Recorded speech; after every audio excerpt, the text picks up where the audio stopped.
வணக்கம் என் தமிழ் சொந்தங்களே, நான் உங்கள் நண்பன் சிவா. இந்த வீடியோவில் நம்ம என்ன பார்க்க போகிறோன்னா 2026-27 நிதியாண்டுக்கான மத்திய பட்ஜெட்டை மக்களவையில் நிதியமைச்சர் நிர்மலா சீதாராமன் தாக்கல் செஞ்சுருக்காங்க. தொடர்ந்து 9வது முறையாக பட்ஜெட்டை தாக்கல் செஞ்சுருக்காங்க. இந்த பட்ஜெட்டில் இருக்கிற முக்கிய அம்சங்கள் என்னென்னு பார்க்கலாம். யாருக்கெல்லாம் என்ன பயனு ஒரு டீட்டெயில்டான வீடியோவாக பார்க்கலாம் வாங்க. தனிநபர் வருமான வரி வரம்புகளில் மாற்றம் இல்லைன்னு சொல்லியிருக்கிறாங்க. அதாவது 2026-27 நிதியாண்டுக்கான மத்திய பட்ஜெட்டில் தனிநபர் வருமான வரி விகிதங்களிலும் வரம்புகளிலும் எந்த மாற்றமும் இல்லைன்னு சொல்லியிருக்கிறாங்க. அதே நேரத்தில் 2025 வருமான வரி சட்டம் ஏப்ரல் 1 முதல் அமலுக்கு வரும் என்று அவர் தெரிவித்தார். கடந்த ஆண்டு பட்ஜெட்டின் போது புதிய வரி விதிப்பு முறையின் கீழ் ஆண்டுக்கு ரூபாய் 12 லட்சம் வரையிலான வருமானத்துக்கு வருமான வரி செலுத்த தேவையில்லை என்று அறிவிக்கப்பட்டிருந்தது. அத்துடன் ரூபாய் 12.75 லட்சம் வரை மொத்த வருமானம் பெறுவோருக்கு வருமான வரி எதுவும் இல்லை என்பது குறிப்பிடத்தக்கது. இந்த பட்ஜெட்டில் வரி விதிப்பு மற்றும் சலுகைகளின் எதிரொலியாக விலை குறையும் பொருட்கள், 17 புற்றுநோய் மருந்துகள், மின்சார வாகன பேட்டரிகள், விளையாட்டு உபகரணங்கள், சோலார் பேனல்கள், ஸ்மார்ட் போன்கள், தோல் உபகரணங்கள், மைக்ரோவேவ் அவன்கள், லித்தியம் பேட்டரி பாகங்கள், சிவிலியன் பயிற்சி விமான பாகங்கள், 7 உயிர்காக்கும் மருந்துகள், இறக்குமதிகளை குறைக்கும் 3 ரசாயன பூங்காக்கள் அமைக்கப்படும். கண்டெய்னர் உற்பத்தி ரூபாய் 10,000 கோடி ஒதுக்கீடு செய்யப்பட்டுள்ளது. நீரிழிவு தொடர்பான மருந்துகள், வெளிநாட்டு சுற்றுப்புறவு, வெளிநாட்டு கல்வி, மதுபான கழிவுகள், காலனி பாகங்கள் ஏற்றுமதி, மைக்ரோவேவ் அவன், தோல் ஏற்றுமதி. எவற்றின் விலை அதிகமாகும் பார்க்கலாம் வாங்க. சிகரெட் மற்றும் பீடி போன்ற புகையிலை சம்பந்தமான பொருட்களுக்கு விலை அதிகமாகும்னு சொல்லியிருக்கிறாங்க. அப்புறம் பான் மசாலா, குட்கா போன்ற பொருட்கள், இரும்பு, நிலக்கரி, உப்பு போன்ற கனிமங்கள் விலை அதிகமாகும்னு சொல்லியிருக்கிறாங்க. இதனால் நம்ம கன்ஸ்ட்ரக்ஷனுக்கு தேவைப்படுற ஸ்டீல் உயர வாய்ப்பு இருக்குன்னு நம்பப்படுகிறது. அப்புறம் பார்த்தீங்கன்னா செல்ஃப் ரிலையன்ஸ் இந்தியா, அதாவது தற்சார்பு இந்தியா அப்படின்ற திட்டத்தை முன்னெடுத்து இறக்குமதி சார்புகளை குறைக்கவும், அதே நேரத்தில் வேலைவாய்ப்பு உருவாக்கம், விவசாய உற்பத்தி தன்மை, குடும்பங்களின் வாங்கும் சக்தி ஆகியவற்றை அதிகரிக்க செய்து நாட்டு மக்கள் பயனடைவதை நாங்கள் உறுதி செய்துள்ளோம்னு சொல்லியிருக்கிறாங்க.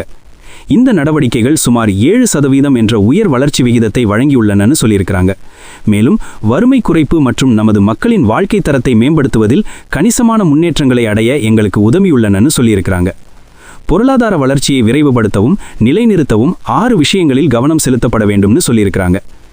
7 முக்கிய துறைகளில் உற்பத்தியை அதிகரித்தல், பாரம்பரிய தொழில் துறைகளுக்கு புத்துயிர் ஊட்டுதல், வெற்றிகரமான சிறு குறு மற்றும் நடுத்தர தொழில்களை உருவாக்குதல், உள்கட்டமைப்பை மேலும் வலுப்படுத்துதல், நீண்டகால பாதுகாப்பு மற்றும் ஸ்திரத்தன்மையை உறுதி செய்தல், நகர பொருளாதார பகுதிகளை உருவாக்குதல், பயோ பார்மா சக்தி திட்டம், இந்தியாவை ஒரு உலகளாவிய உயிர்காக்கும் மருந்துகளை உற்பத்தி செய்வதற்கு ஏற்ற ஒரு சூழலமைப்பை உருவாக்கும்னு சொல்லியிருக்கிறாங்க.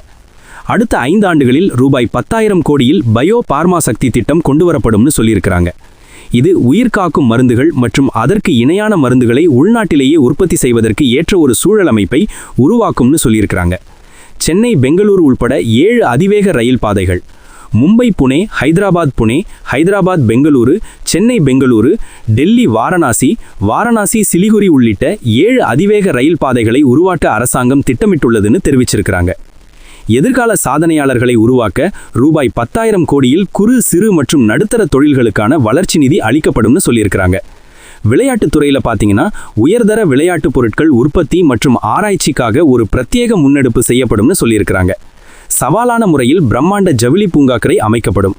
காதி மற்றும் கைத்தறி தொழில்களை வலுப்படுத்த மகாத்மா காந்தி கிராம சுயராஜ்ய முன்னெடுப்பு தொடங்கப்படும்னு சொல்லியிருக்கிறாங்க. கட்டுமானங்களுக்கும் உள்கட்டமைப்புகளுக்கும் தேவைப்படும் உயர் மதிப்புள்ள தொழில்நுட்ப ரீதியாக மேம்பட்ட உபகரணங்களின் உள்நாட்டு உற்பத்தியை வலுப்படுத்தும் வகையில் ஒரு திட்டம் அறிமுகப்படுத்தப்படும்னும், தீயணைப்பு உபகரணங்கள் முதல் மின்தூக்கிகள் வரை மற்றும் சுரங்க பாதைகளுக்கு துளையிடும் இயந்திரங்கள் வரை பரந்த அளவில் இத்தகைய உபகரணங்களின் உள்நாட்டு உற்பத்தி அதிகரிக்க இந்த திட்டம் வழிவகுக்கும்னு சொல்லியிருக்கிறாங்க.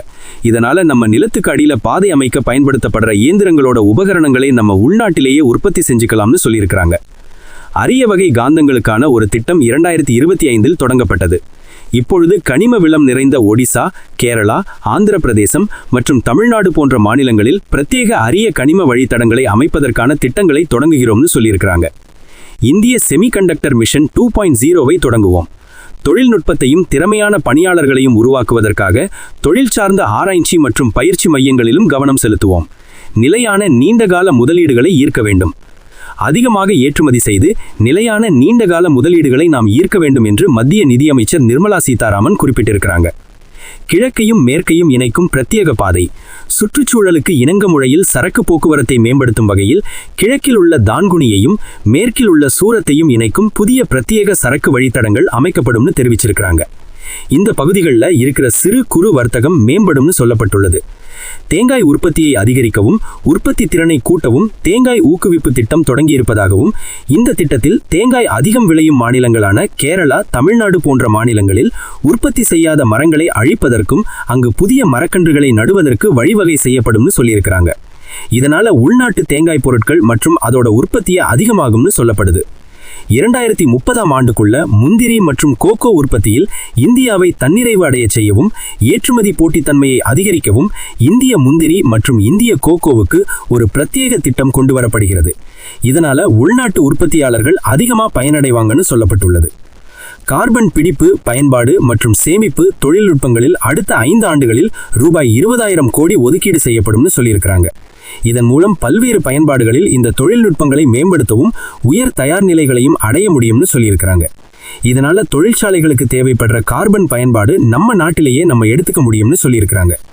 அப்புறம் பார்த்தீங்கன்னா கேமிங். இந்தியாவில் அனிமேஷன், விஷுவல் எஃபெக்ட்ஸ், கேமிங் மற்றும் காமிக்ஸ் துறை வளர்ந்து வருகிறது. 2030க்குள்ள இந்த துறைக்கு 20 லட்சம் நிபுணர்கள் தேவைப்படுவார்கள் என்று கணிக்கப்பட்டுள்ளது.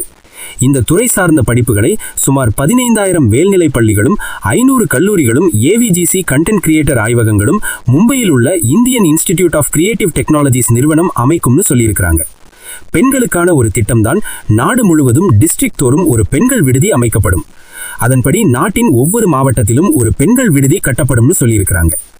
விவசாயத்துறை சார்ந்த இணையதளங்களையும் விவசாய நடைமுறைகளை குறித்த இந்திய வேளாண் ஆராய்ச்சி கழகத்தின் சொல்ற தொகுப்பையும் செயற்கை நுண்ணறிவு அமைப்புகளுடன் ஒருங்கிணைக்கும் ஒரு பன்மொழி செயற்கை நுண்ணறிவு கருவியான பாரத் விஸ்தார் அறிமுகப்படுத்தப்படும் சொல்லியிருக்கிறாங்க. அடுத்ததா மாநிலங்களுக்கு நிதி பகிர்வுக்கான பங்கீட்டை 41% இருக்கும். 2026-27 நிதியாண்டுக்காக மாநிலங்களுக்கு ரூபாய் 1.4 லட்சம் கோடி ஒதுக்கீடு செய்யப்படும் சொல்லியிருக்கிறாங்க. அடுத்ததா முக்கியமா 17 மருந்துகளுக்கு அடிப்படை சுங்கவரி இல்லைன்னு சொல்லியிருக்கிறாங்க. இது வரவேற்கப்பட வேண்டிய ஒரு விஷயம். இதனால புற்றுநோயால் பாதிக்கப்பட்டவர்களுக்கு நிவாரணம் அளிப்பதற்காக பயன்படுத்தப்படும் 17 மருந்துகள் மீதான அடிப்படை சுங்கவரி முழுமையாக விலக்கு கிடைக்கும்னு சொல்லியிருக்கிறாங்க. மேலும் அரிய நோய்களுக்கான சிகிச்சையில் பயன்படும் மருந்துகள், மருத்துவ பொருட்கள் மற்றும் சிறப்பு மருத்துவ நோக்கங்களுக்கான உணவுகளை தனிப்பட்ட முறையில் இறக்குமதி செய்வதற்கு இறக்குமதி வரியிலிருந்து விலக்கு அளிச்சிருக்கிறாங்க. மோட்டார் வாகன விபத்து இழப்பீட்டுக்கு இருந்த டிடிஎஸ்னு சொல்லப்படுற டாக்ஸ்ல இருந்து முழுமையா விலக்கு அளிக்கப்படும்னு சொல்லியிருக்கிறாங்க. இதனால ஆக்சிடென்டல் இன்சூரன்ஸ் கிளைம்ல வர செட்டில்மெண்ட் அமௌண்ட்டுக்கு டிடிஎஸ் பிடிக்க மாட்டாங்க. வெளிநாட்டு சுற்றுலா திட்டங்கள், அதாவது ஓவர்சீஸ் டூர் புரோகிராம் விற்பனை மீதான டிசிஎஸ் வரியை இப்பொழுது இருக்கும் 5% மற்றும் 20% என்பதிலிருந்து எந்தவித தொகை வரம்பும் இல்லாமல் 2% குறைக்கப்படும்னு அறிவிச்சிருக்கிறாங்க. அடுத்ததா தாராளமயமாக்கப்பட்ட பண பரிவர்த்தனை திட்டம், அதாவது எல்ஆர்எஸ் எனப்படும் திட்டத்தின் கீழ் கல்வி மற்றும் மருத்துவ நோக்கங்களுக்கு வெளிநாடுகளுக்கு அனுப்பப்படும் பணத்திற்கான டிசிஎஸ் வரியை 5%-இருந்து 2% குறைக்கப்பட்டுள்ளது. அடுத்ததா இறக்குமதி வரி. தனிப்பட்ட பயன்பாட்டிற்கான இறக்குமதி செய்யப்படும் பொருட்களுக்கான சுங்க வரியை 20%-இருந்து 10% குறைக்கப்படும் சொல்லியிருக்கிறாங்க. அணுசக்தி திட்டங்களுக்கு தேவையான பொருட்களை இறக்குமதி செய்வதற்கான அடிப்படை சுங்கவரி விலக்கை 2035 வரை நீட்டிக்கவும் பரிந்துரை செஞ்சிருக்கிறாங்க. இதனால நமக்கு வெளிநாட்டிலிருந்து இறக்குமதி செய்யற அணுசக்தி பொருட்கள், நம்ம பவர் பிளான்ட்டுக்கு யூஸ் பண்ற மெட்டீரியல்ஸ்லாம் நமக்கு சுங்கவரி இல்லாம கிடைக்கும். அடுத்ததா மீனவர்களுக்கு ஒரு அறிவிப்பு கொடுத்திருக்கிறாங்க. ஆழ்திரத்தில் ஒரு இந்திய மீன்பிடி படகால் பிடிக்கப்படும் மீன்களுக்கு சுங்கவரி விலக்கு அளிக்கப்படும் சொல்லியிருக்கிறாங்க. பாதுகாப்பு துறையில் உள்ள பிரிவுகளால் பராமரிப்பு, பழுதுபார்ப்பு அல்லது முழுமையான சீரமைப்பு தேவைகளுக்காக பயன்படுத்தப்படும் விமானங்களின் பாகங்களை தயாரிப்பதற்கு இறக்குமதி செய்யப்படும் மூலப்பொருட்களுக்கு அடிப்படை சுங்கவரியிலிருந்து விலக்கு அளிக்கப்படுகிறதுன்னு சொல்லியிருக்கிறாங்க. புதிய மலைப்பாதைகள். இமாச்சல பிரதேசம், உத்தரகாண்ட், ஜம்மு காஷ்மீர் மற்றும் கிழக்கு தொடர்ச்சி மலையில் உள்ள அரக்கு பள்ளத்தாக்கு பகுதியிலும் மேற்கு தொடர்ச்சி மலைகளிலும் ஸ்திரமான மலைப்பாதைகள் உருவாக்கப்படும். ஈகோவுக்கு இணங்கமாக இந்த பாதை அமைக்கப்படும். தனிநபர் வருமான வரி வரம்புகளில் மாற்றமில்லைன்னு சொல்லியிருக்கிறாங்க. 2026-27 நிதியாண்டுக்கான மத்திய பட்ஜெட்டில் தனிநபர் வருமான வரி விகிதங்களிலும் வரம்புகளிலும் எந்த மாற்றமும் இல்லைன்னு சொல்லியிருக்கிறாங்க. எளிமையாக்கப்பட்ட வருமான வரி விதிகள் மற்றும் படிவங்கள் விரைவில் அறிவிக்கப்படும். இதன் மூலம் வரி செலுத்துவோர்கள் புதிய தேவைகளை தெரிந்து கொள்ள போதுமான அவகாசம் கிடைக்கும்னு சொல்லியிருக்கிறாங்க. கடந்த ஆண்டு பட்ஜெட்டின் போது புதிய வரி விதிப்பு முறையின் கீழ் ஆண்டுக்கு ரூபாய் 12 லட்சம் வரையிலான வருமானத்துக்கு வருமான வரி செலுத்த தேவையில்லை என்று அறிவிக்கப்பட்டிருந்தது. பிப்ரவரி 2023 அறிமுகப்படுத்தப்பட்ட இந்த புதிய வரி விதிப்பு முறையின் கீழ் ரூபாய் 75,000 ஸ்திர கழிவை கணக்கில் கொண்டால் ரூபாய் 12.75 லட்சம் வரை மொத்த வருமானம் பெறுவோருக்கு வருமான வரி எதுவும் இல்லை என்பது குறிப்பிடத்தக்கது. ஸோ இதுதான் 2026க்கான பட்ஜெட்.